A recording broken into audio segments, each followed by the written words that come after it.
A very good morning to you and welcome back to K24 this morning. My name is Mungala and it's a Tuesday rather. We talk about money here. Speaking of which, I do have the people who make all the money or at least know how to make the money. I don't know how much they have in their pockets, but the point is at least they know their stuff. I am talking about none other than Mr. Abraham. How are you doing, sir? It's been a while. Umetuhepa juu ya coronavirus. Even here, COVID-19. Even here, don't get very close to me. Just stay right there. So tunachikita leo hiyo spacing kuna venye nime make sure. We are glad. Madam Frida as well, welcome. The last time I checked, mara sijui ni Vancouver, mara ni Toronto, mara ni Atlanta, mara ni Kisumu. Sijaenda Italy, so relax. Italy si kuingia, so yeah. Because kama ni cha hivyo, I think you should be given a split screen. We have another studio downstairs we don't use. We can transfer you there. Are you okay? Sijaenda China. Yeah? Imagine China sijafika. Okay. Sijui Wuhan. No. Yeah. Okay, good stuff. Welcome to the show. And of course, you. Mr. Samuel, karibu tena sana. Asante sana. Shiko was actually telling me that, oh my God, you're coming. And I said, you know, I have to meet this amazing gentleman. So karibu sana. Thank you very much. Thank you very much. We want to talk about valuing our business, and a lot of us, when we start businesses, I think we just start businesses for the sake of starting a business because you need a side hustle. Right. Sometimes, Yeah. sometimes you need to keep yourself busy. Yeah. Sometimes you're opening it for your, I don't know, your wife or client or whoever. But we never get Frida Chakucheka. No, it's all right. It's all right. We are in Kenya. We are allowed. We are in Kenya, allowed so up to 4, so we'll be honest it's all about our right. situations. Yes. So in regards to valuing our business, first of all, how do we even start understanding the value of any business whatsoever? Ladies first. Ladies first. Yes. Abraham first is the economist. Okay. Yeah. Let me stop playing. Thank you so much for having us again, Bufi. Karibu. I think the value of our business begins with us auditing our vision. And our vision is a clear mental image of the preferable future that our business is creating. For example, Passion Profit exists to make sure that the statistic that says that we have 17 million SMEs, but less than 70% of them are making it to their 3rd birthday. So our value proposition is to help SMEs grow beyond their 3rd birthday and succeed, still be on the radar after 3 years. So when we want to talk about increasing our business value, we need to audit and see the activities you are engaging in. Are they still taking us towards that mission, towards achieving that vision, that more SMEs are growing and succeeding. So once you have a vision, then you can now start having measurement parameters. So we measure, how do we measure? One, how many SMEs have we helped and are still growing? And what does growing mean? How much are they making? We really want to help SMEs make $1 million or more every month. Okay. Because when we speak to SMEs, we find that we ask them, are you making, do you make a profit? I don't know, Maswali. And then do you pay yourself? They say no.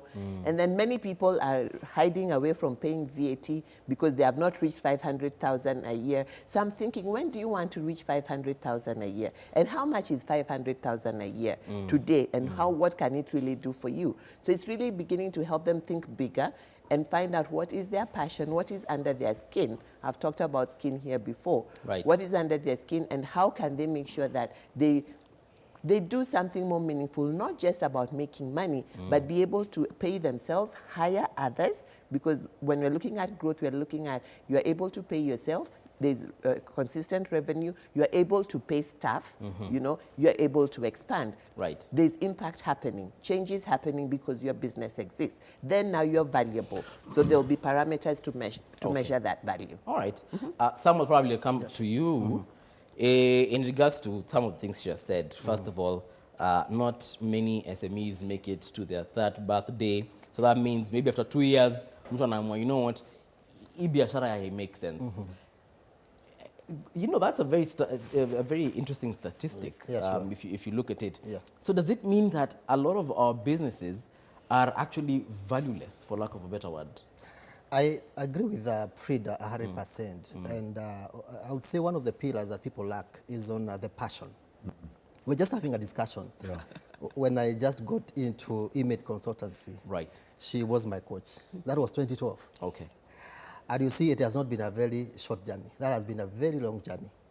If I didn't have one of the greatest pillars, that's about passion, and that's the energy, that is the drive, I wouldn't be here today. True. Maybe I would have tried so many different things By the end of the day, I wouldn't have achieved as much I've been able to achieve today. So I agree with her in terms of the energy that is required, in terms of the drive that is required, because if you invest into any business, but there is no drive, there is no energy, the probability of you closing within the first year, very high. Even with not 3 years, 1 year, they're very high. Yes. Extremely high. Wow. Yeah.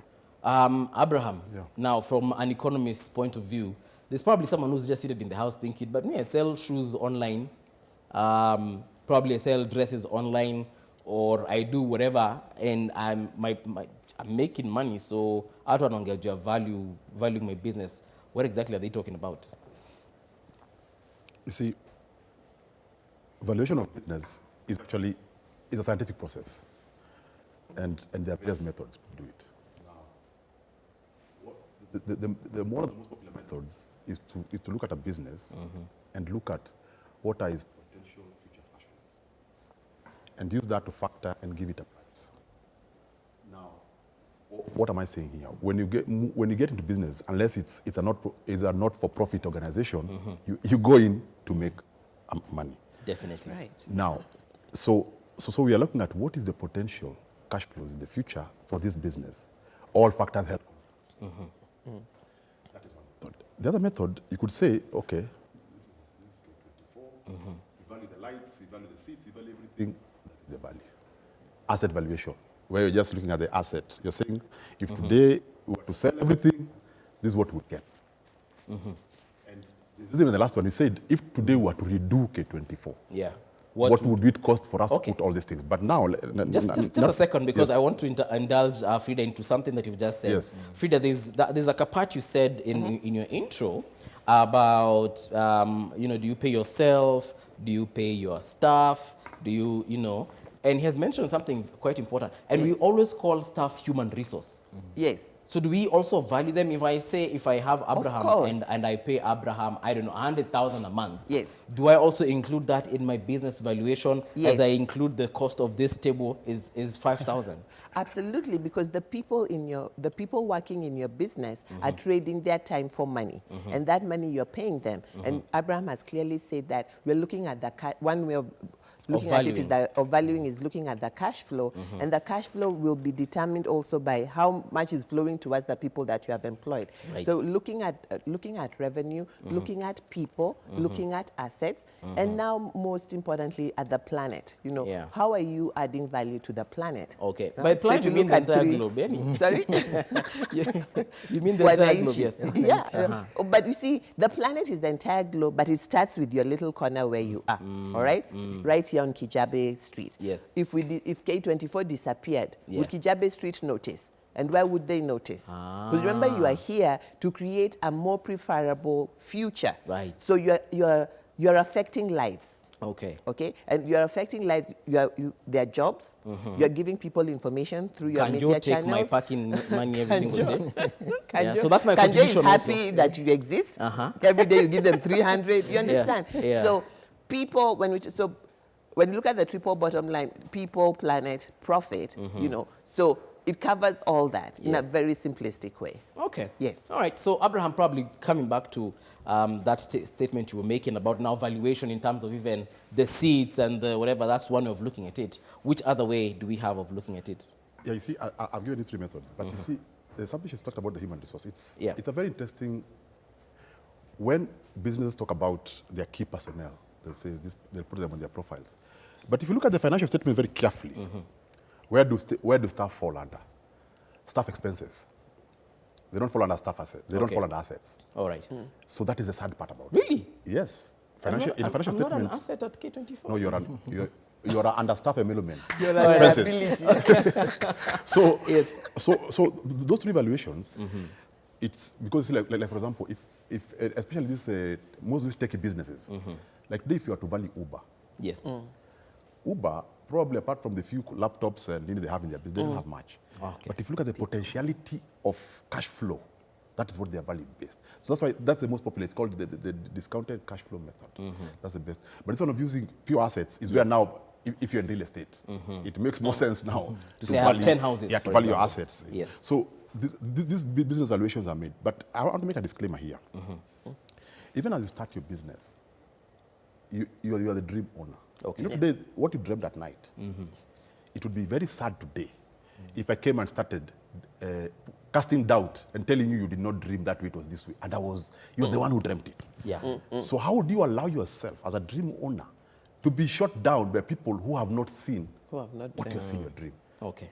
And so you have to have the resilience. That's why you see this guy this guy of electric cars, Elon Musk. He's moving on because he can see something which none of us can see. He looks crazy, but he's pushing on.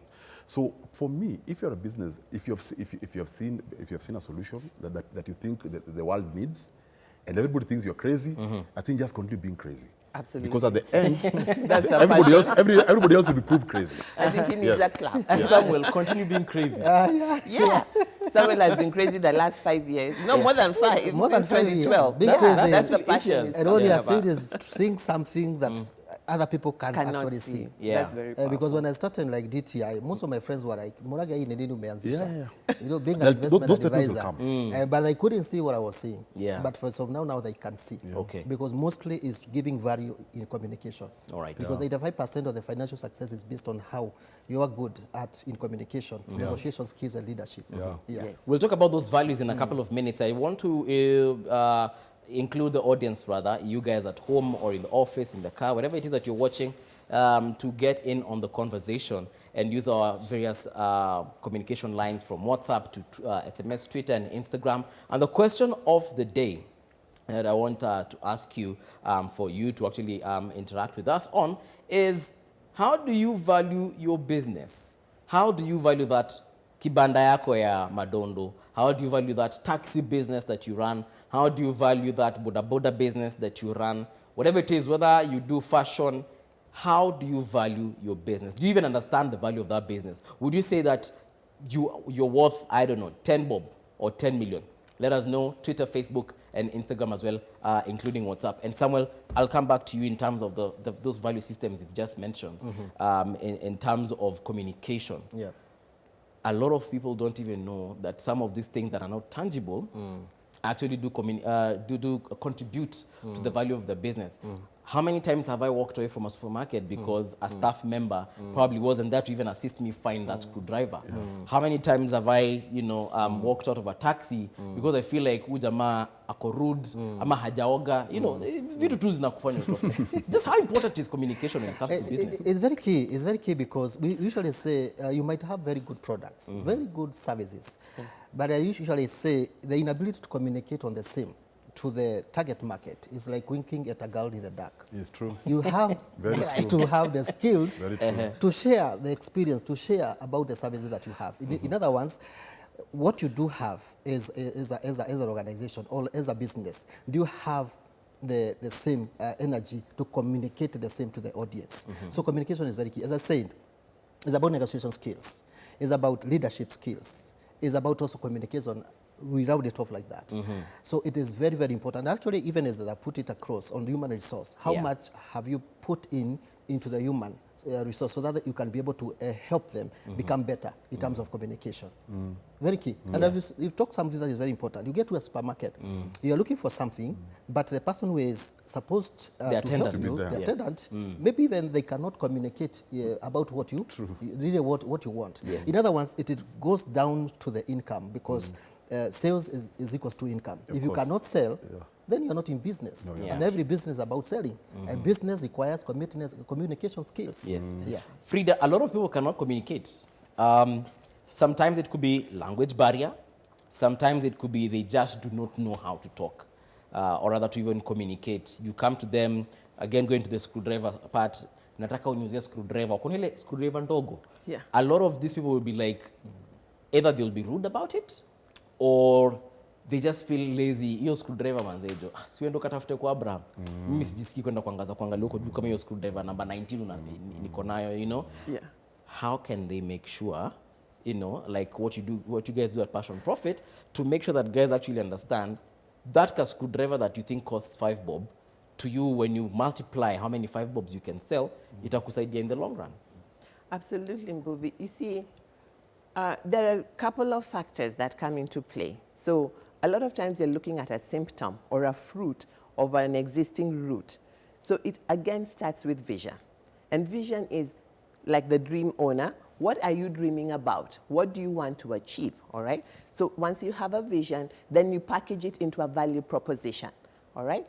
We've had the vision that we have is to help more SMEs grow and succeed. The value proposition is that we'll help them to be more competent, compliant, and access to capital ready. All right? So when you have your vision and your value proposition, the next thing is processes. Who do you need and what is going to be happening so that this value proposition can turn into profit? All right? So what are the, because we normally start with the people before the processes. Yes. It's important to start with the processes before the people because people will come in with a culture that they already have. But when you have a process that these are the kinds of people that I need to deliver this value proposition. Yeah. And when they come in, the first process is to take them through an orientation Yeah. so that they understand what is going on in here and who are the people that we serve, how should they be served, and if they're not served this way, what are the consequences? Yeah. And if they're not served, the consequence is that there'll be no money to pay you, and Yeah. we may allow you to go and thrive somewhere else. So I find that these things are not taken are not taken into consideration systematically. Yes. And then, because a lot of SMEs are lazy, and lazy, I use the word lazy politely, Yes. about the people they hire. All right. I find that when we're working with people, they're not like the SME wants to hire you as a consultant to do XYZ. Right. And they don't realize that, a very good example, we have a client we're working with on digital marketing strategy. For us to do your digital marketing, you're the expert in that product. You have to give us your raw content. And then the marketers will, fashion that content into marketing content. Now, the owner does not want to engage in that process. So they need to give us somebody to work with. The person they have given us to work with can barely communicate. Okay. So now they keep throwing it back to us. So we are saying, no, this is a business development problem, Yeah. not a marketing problem. So to Alright. go back to your question, we have to have the vision. What is the value proposition? What is the process of getting this to market? And who are the people that we need to make sure it happens? And who are the people that need it? I And feel like then we're in an economics pesa class, itaingia. and I hope you guys at home having a pen and paper. Speaking of which, we have a gentleman calling from home, Joshua from Kirinyaga. Joshua, good morning. Movies kama kaka. Na mokanesa naku. Niruhusu leo nitumie lugha ya Kiswahili Ni sawa, haina shida. na labda leo nisamehe tu kwa sababu leo sioni kama nitachangia mada ya leo, manake kwa hivi sasa nchini nadhani ikiwa watu wengi ambao kweli watatilia maanani au akili zao ziko katika mada ya leo kwa sababu ya hili janga la COVID-19. Haina shida. What is your question or comment? Ombi langu mi kwanza kwa serikali, ningeomba kweli hii biashara ya miraa kwa hivi sasa serikali isimamishe. Maanake ukiangalia kwa mfano kama kuna mtu mmoja ambaye atakuwa ameugua katika kaunti ya Meru ambao hiyo miraa isafirishwe katika kaunti zingine. Na tulikumbuka kwamba miraa ni biashara ambayo mmea wenyewe haufanyiwi usafi wowote. Okay. Alafu hata wale watumizi wenyewe ukiangalia hali yao nao si nzuri. Kwa hivyo ningeomba serikali kwa hivi sasa isimamishe icheze siasa katika swala la huu ugonjwa, isimamishe, isitishe biashara ya miraa. Alafu mwishowe nikimalizia, naomba Wakenya wenzangu, jamani, tujaribu kufuatilia ushauri wa serikali. Hizi tabia za watu katika bus stand, watu kushikana, makanga kushika mtu kusukumana, tuangalie kwa sababu wakati itafika hili janga, ukiangalia nchi ambazo zimeendelea zile changamoto ambazo hizo taifa zinapitia, ukiangalia kweli haya majanga yakitufikia hapa kweli kakangu, naona itakuwa msiba mkubwa. Hilo ndio ombi langu, na nawatakia Wakenya wote kila laheri na tuombe Mungu. Alright. Thank you very much, Joshua. That's actually a public service announcement courtesy of a very lovely viewer. Thank you, Joshua. We also have a text on WhatsApp. Let us see what you're saying. Guys, imagine huwa naenda kufulia watu nguo. What am I going to do with the chamas I have? Please advise. Okay. In regards to coronavirus, this is what he's talking. And also Joshua, what he has said, it might just look like a PSA, but if you think about it critically, for now guys who are in such businesses such as Mira, Kufua Nguo, what happens, because clearly the value of their businesses is going to go down. Who's going to buy Mira knowing that it's coming from Somalia, which has 1 or 2 reported cases of corona? Probably starting with you, Mr. Abraham. See, I think what you not address, sorry, Do you need sanitizer? No? You okay. He has Carry on. It was not a cough. Okay. It was a clearing of the throat. All right.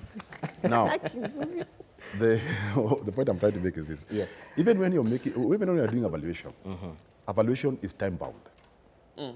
Because, like for example, a business that was valued 3 months ago, could, and it is in an industry that is that involves contact and if it were revalued now, it's probably a tenth of that value because of just COVID-19. The value has gone down? It has gone down. Okay. There are businesses, like the ones that do this business Yeah. and sanitizers, now probably their value has gone 10 times up. So what am I trying to say? Even as you're doing your business, you have to keep scanning your environment. That as it changes, you shift. Because you've read that book, Who Moved My Cheese? You have to keep smelling your cheese Yeah. to make sure that it's still fresh. Because as the environment changes, if you don't change with it, you'll be left completely irrelevant. Even now with this issue that has come, COVID-19. yeah, people have to adjust. You see, they're telling people work from home. Yes. But now there are certain businesses that involve contact. Like that lady is saying, Fulianguo. Fulianguo has no other way. Either she You comes have to be there. or she doesn't come. Yes. But remember, there's a new company that has come in town that was just starting. I don't know how far they've gone. That now you'll be able to call them. They come pick your laundry at whatever time you want. They clean. And they return it when you want. Now imagine if that company was up and running now, it would have gone through the roof. Probably they're still around. So what am I saying? Even as you're doing your business and as you're projecting, always try and look at the horizon. Because what works today will not work tomorrow. Samuel, I'll still bring you to the issue of Joshua, the miraa issue where he's saying, kwanza serikali isimamishe maneno ya miraa. And the lady, of course, who has said now she's not getting calls anymore from clients. Now, obviously, like Abraham has said, their businesses have gone down. How do we ensure, even with the changing trends, we ensure that that business that we are doing, we're able to adapt? Because there's some businesses like sasa kama ya kufua, assuming that lady is called Stella, Stella is grounded. That means no unga for her family. For her family. Yeah. That is very true. And for me, because we all read the Bible, there were 4 lepers and they were grounded. Yeah. And they asked themselves, if we sit here, we'll die. We die. If we go there, we might as well die. So what do we do? Let's take a step well of faith. Yes, it's true. So in other words, you have to be very innovative. And that's how innovation comes in. What do I need to do so that I can be able to adjust? Yeah. Like in our case, we've been talking about trainings in public speaking. Now people can't come in for the classes. So I cannot just sit down and say, until the corona is done, then I'll still come back. No, you have to change, as you said. You have to adapt changes. Yeah. Think about something that you can do. Because there is always an idea, and that idea is actually inside that person. Yeah. Yeah, it's also inside you. Frida, I can see you are Yeah, burning with something. Yeah, I'm like the lepers. I don't sit still when there's trouble. Yeah. I think for the lady, because she's not going to wash clothes in a large gathering. She's going house per house. So again, follow the health regulation suggestions that make sure you're sanitized before she goes into the home. Whatever she needs to do, wash. Maybe the person that is having her in her house will have her sanitized before she washes her clothes, and the clothes that she has come to wash. Yeah. And then I think, for me, this situation is really going to push us to think of innovative ways to adjust and adapt.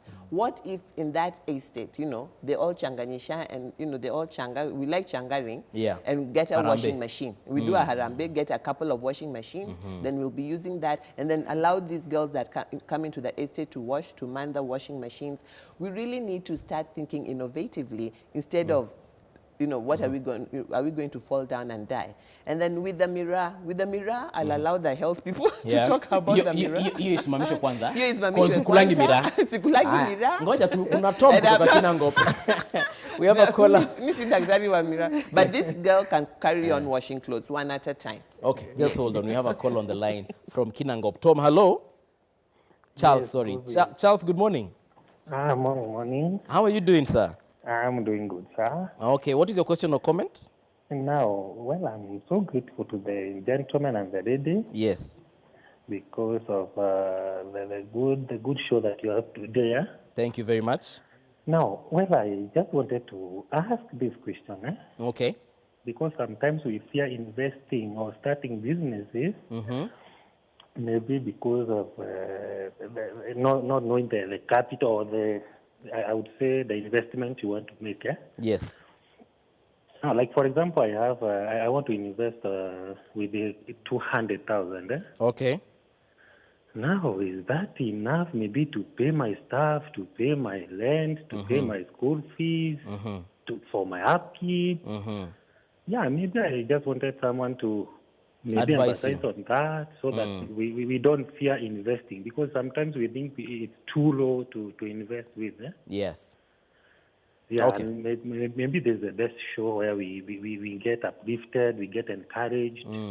Yeah, because like here in Kinangop, we have small scale farmers and all that. Yeah. People with little strength, and maybe they want to get uplifted. Maybe they want to invest. Maybe they want to, you know. I hope you getting me. All right. Charles, I think I've gotten what you're asking. Let me see if I can get the panelists to adequately answer that particular question. Starting with you, Samuel, obviously you are a person who has started your business or businesses, and Charles here has 200K. He's probably wondering, Sasa, your pesa, is it enough to start a business and still pay staff? It depends on what he's starting. It depends, but of course you don't end up using the 200,000 that he has. In this case, he needs to spend maybe like 30% to start with. That is about 60,000. Around 60,000. Yeah. For him to look into what he can invest with 60,000. And we look into areas to do with the passion. For me, I really dwell on that because from the time 2012, I went in for classes. Yeah. I learned a lot in terms of one of the greatest pillars that you can actually use to prosper and to pass your business from one generation to the other is what you are really passionate about. Okay. Yeah, based on your strength, based on the past experiences, that will actually help you build up a business. Okay.